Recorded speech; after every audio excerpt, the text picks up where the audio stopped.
will not be practicing. Did Lloyd have a setback in the last couple of weeks? Has he had any procedures done or anything? No. Marshawn? Yeah. No. We actually, we sent him out west to another group to try to get his body right. And so it sounds like the results are promising, but we'll see. So what do you think of the Tush push? I know obviously it's a big storyline this week. I mean, I'm sure you've seen maybe some of the officiating of it.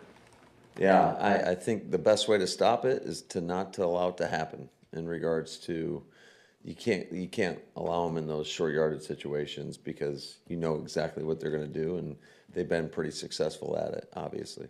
If it does happen, how do you teach stopping it? Because obviously it could happen. How do you teach how to stop it? I mean, we'll always have a plan. I'm not going to, I guess we'll have to wait and see. I mean less from a schematic standpoint, just from a fundamental technique. That's what I'm talking about. Yeah, there's fundamentals and techniques that I'd rather not get into. You know, we can have a conversation after the game. Has your opinion on it changed at all from the comments you made at the annual Yes, meeting? like, I'm not going to get into it. It is what it is. You know, the NFL made a decision, and we have to find a way to try to stop the play, and it's a tough play to stop. And in 2023, you guys actually ran it 5 times with Jordan. Why did you go away from it? That's a great question, Rob. It's I just, think you were successful on 4 of the 5. yeah, and I remember the ones that we weren't. So, but yeah, it was just one of those decisions. I think, you know, every team's built a little bit differently, and for me, it's always, do you want your quarterback subject to some of those hits that he could potentially face in those situations? What did you think of how the Vikings played it? It was very interesting. Do you think it worked at all, or, I mean, did it have any impact, do you think? Obviously not.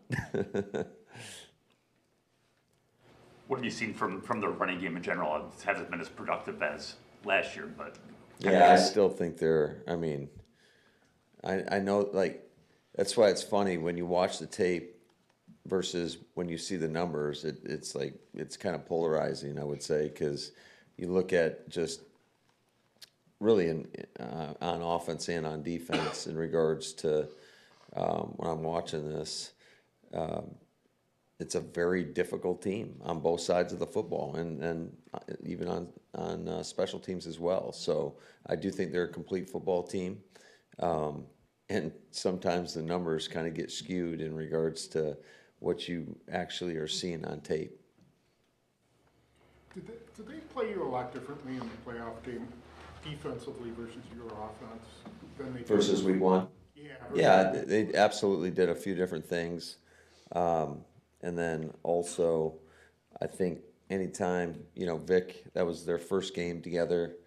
I think the natural evolution that occurs throughout the course of the season, you know, they got a heck of a lot better, which is to be expected. I mean, that's why you got a ton of time on task and a lot of time to figure things out, and they figured it out because they were playing really good ball, and I know that, again, the numbers, I think, are totally misleading from what I see on tape. I see a team that is very competitive.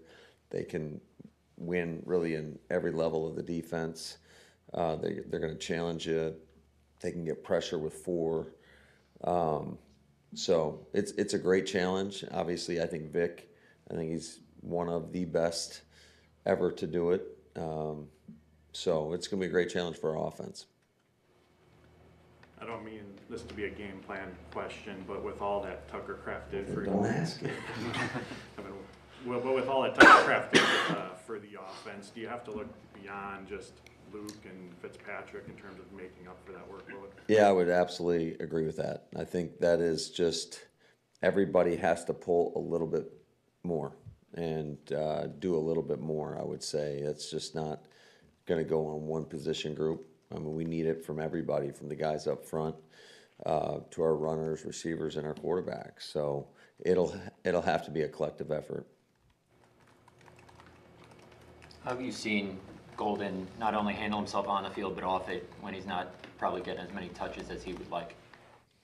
You know, he shows up with a great attitude, great mindset. I know that he wants to make some plays so bad. It's unfortunate, just this last game having to go out. So, you know, I think it's a matter of time. I really do. And we're going to keep on, you know, like we threw the deep post to him last week, and Morig made a heck of a play on it. And but he's going to get opportunities, and I think it's just a matter of time.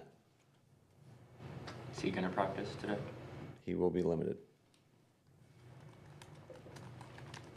Defensively, how much is do their, well, I guess Mitchell and DeJean, how much do they challenge you guys?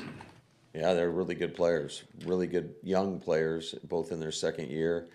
You know, there's just obviously Quignon, his ability to lock you down on one side, and Cooper, his versatility is what makes him so special, whether he goes outside or inside.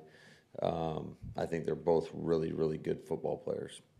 Well, Mitchell, or has Mitchell shown that he'll shadow a top guy? Absolutely, So yeah. what do you expect in that regard? Maybe you don't have a top guy. Yeah, we don't. Well, I think that's one of those things that we're going to have to get into the game to figure out.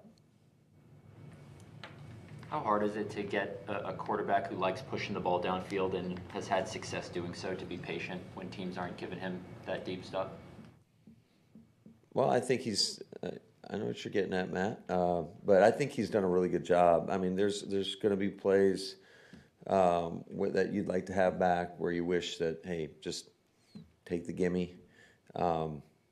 But he's got a lot of trust in his guys as well. I think that's what it says more than anything is like, I got the trust that my guy's going to go up and make the play, similar to how Christian did in the game. So I think it's a fine line because I don't want to take that mindset from him. But also, you just got to be smart and see what the defense is doing. And if, I mean, they're bailing and getting out of there, you got to take the completion. I always talk to him about you have to earn the right to throw the ball down the field. So, you know, if they're going to play off and soft, take all the ones underneath. Typically, what that'll do is that'll get teams to tighten up, and then you'll have your opportunities to go down the field. Were you, this past week, did you have any chance to look at, or did you look at how teams are playing you against the run and maybe why you haven't been quite as productive as you were a year ago, particularly Yeah, I think that's, again, there's many layers to that in regards to, because the run game is just, you need everybody to do their assignment and do it perfectly on every play, especially if teams are going to come up and try to defend the run with an 8-man front or whatever it may be. But I think there's just been a lot of moments where it's the inconsistencies have shown up, where one guy's a little bit off or we're not taking the right aiming point. Certainly there's some looks that I know that we could have better calls that we're running into. So I think there's a lot of layers to that question, I would say.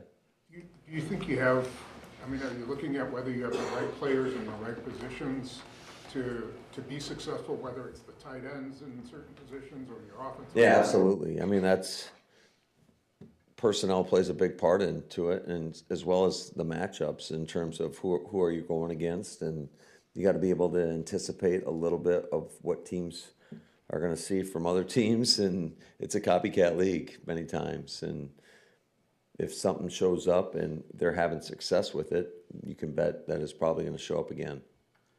Going back to Luke, he was having a really promising rookie season for you a couple years ago before the injuries, and then he had more last year. This year, has it just been a matter of just being stuck behind a really, really good tight end, or what's been kind of holding him back? Yeah, I would say it's more that in regards to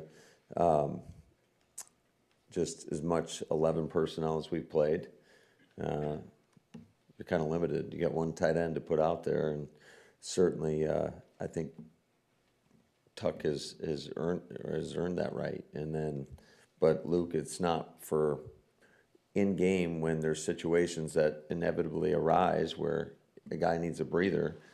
I mean, you feel comfortable throwing Luke in there as well. So we've got that luxury of having two guys that we feel, or three guys with Fitzy and to put in those situations.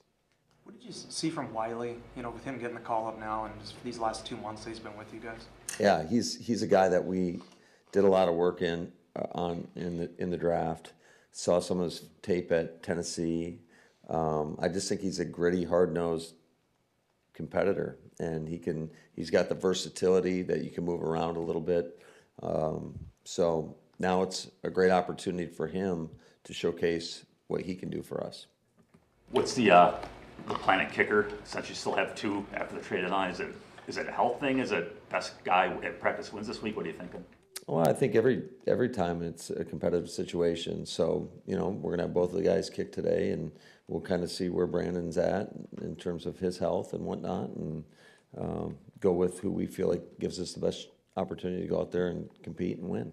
He was obviously so good for you last year. Do you still have that same level of confidence in him? I do, absolutely, Why is that? because I see it every day. Seems like you've done a lot of perimeter screens this season. What do you like about that play? And do you think our defenses seeing a tell or anything? Because sometimes they work, but sometimes they really get blown up. Yeah, it's those are feast or famine. Some of those are run alerts that we're throwing out there, and I think teams have done a pretty good job of triggering on those, and it's made it difficult to block. So I'd say that we have to be very calculated as to when and why we're deciding to spit those out or call a screen in some situations. How beneficial was it just having the extra day this week with the Monday night game, and how did you prioritize that extra day? Yeah, it's always beneficial in regards to it allows you a little bit more time for, I think the main thing is to allow our players to recover, so you can have a really good week of practice. But as far as prioritizing our time, it's a one-game season every week, so you're totally focused on your opponent and also the things that you need to improve upon.